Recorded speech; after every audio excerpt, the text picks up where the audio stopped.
প্রত্যেকটা মানুষের মৃত্যুর সময় দুইটা অবস্থা হয়। এই কথাগুলা দিলের কান লাগায় শুনেন। আমার আপনার মৃত্যুর সময় দুইটা অবস্থা থেকে যে কোনো একটা অবস্থা হবেই, এটা মনে রাখতে হবে। ইমানদার হলে এক অবস্থা হবে, আর যদি বেঈমান হন আপনার জন্য আরেক অবস্থা হবে। তাহলে মৃত্যুর সময় দুইটা অবস্থা ধারণ করে মনে রাখতে হবে। যদি আপনি 5 ওয়াক্ত নামাজিওয়ালা হন, আপনি ইমানদার হন, আপনি মুত্তাকি হন, আপনি ফরহেজগার হন, আল্লাহ ভীরু হন, নারী হোক আর পুরুষ হোক, আপনার জন্য এক অবস্থা।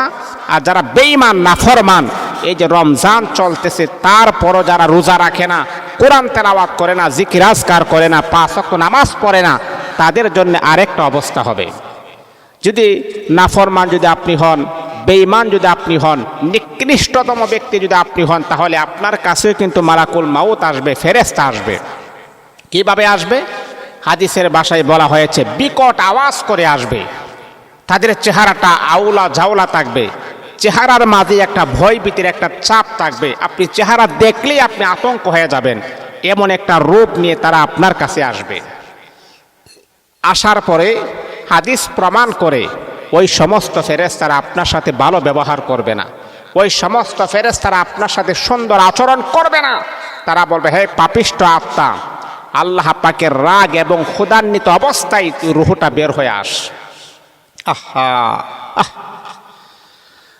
জীবনের শেষ মুহূর্তে যদি আমার আপনার কাছে, আমার আপনার সামনে যদি মালাকুল মাউত এইরকম ব্যবহার করে, তাহলে এর চাইতে পুরা কফালার বদনসিব আল্লাহর জমিন আর কি হতে পারে?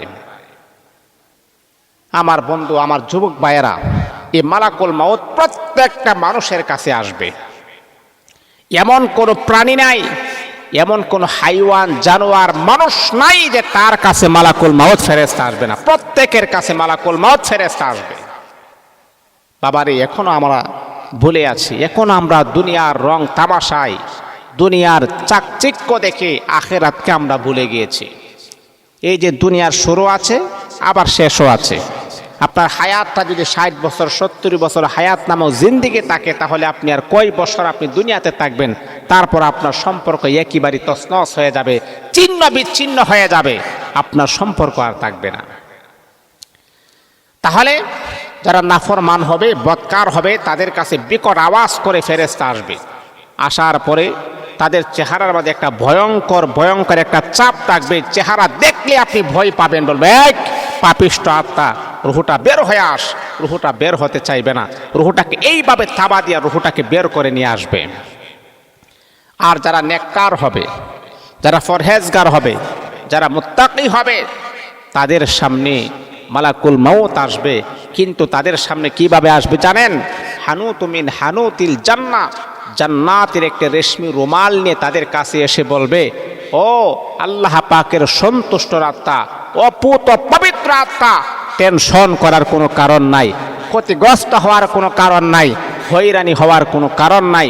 সারাটা জীবন আল্লাহর তাআলার পক্ষে কাজ করেছো, নবীর সুন্নাহকে আঁকড়িয়ে ধরেছো, 5 ওয়াক্ত নামাজ পড়েছো, দুনিয়ার মুহে পড়ে তোমার জীবনটা শেষ করো নাই, দুনিয়াকে লাথি মেরে দিয়েছো, আল্লাহ পাকের সান্নিধ্যে তোমার সারাটা জীবন তুমি ব্যয় করেছো, আর টেনশনের কোনো কারণ নাই।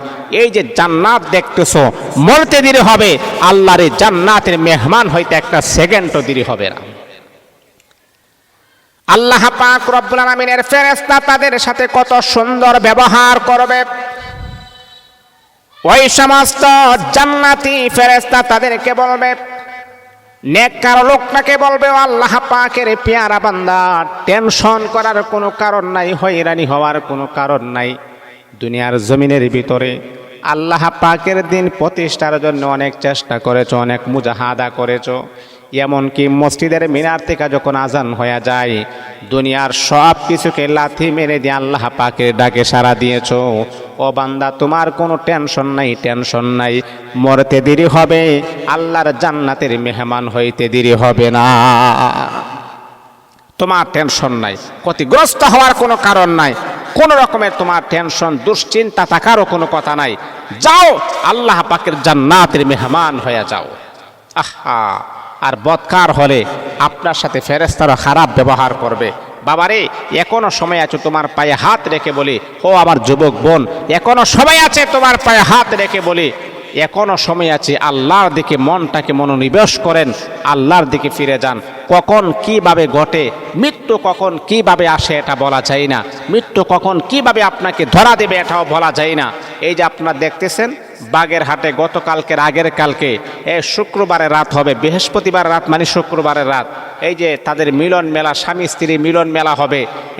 স্বামী তার স্ত্রীর বাড়িতে খাবার দাবার খেয়ে যখন রওনা হয়েছে, তখন গাড়ি অ্যাক্সিডেন্ট করে সাথে সাথে 14 জন ব্যক্তি মারা গেছে, সাথে সাথে ইন্তেকাল করেছেন। যেই নারীটা কত স্বপ্ন ছিল, যেই স্বামী তার কত স্বপ্ন ছিল আমি নতুন বিবাহ করব, বাসর ঘর করব, কত স্বপ্ন তাদের জীবনটা শুরু করবে, কিন্তু নারীটা লাল শাড়ি তার গায়ে পরা আছে, জীবনের শেষ মুহূর্তে বাতি নিভে গেছে। এই পুরুষটা তার শেরওয়ানি পরা আছে, জীবনের বাতি তার অন্ধকার হয়ে গেছে। এই জন্যে কখন কার মৃত্যু হবে এটা বলা যায় না, এখনো সময় আছে, এখন থেকেই প্রস্তুতি নেন আল্লাহ পাকের কাছে রাজামন্দি হাসিলের জন্য, এখন থেকেই লেগে যান। আল্লাহ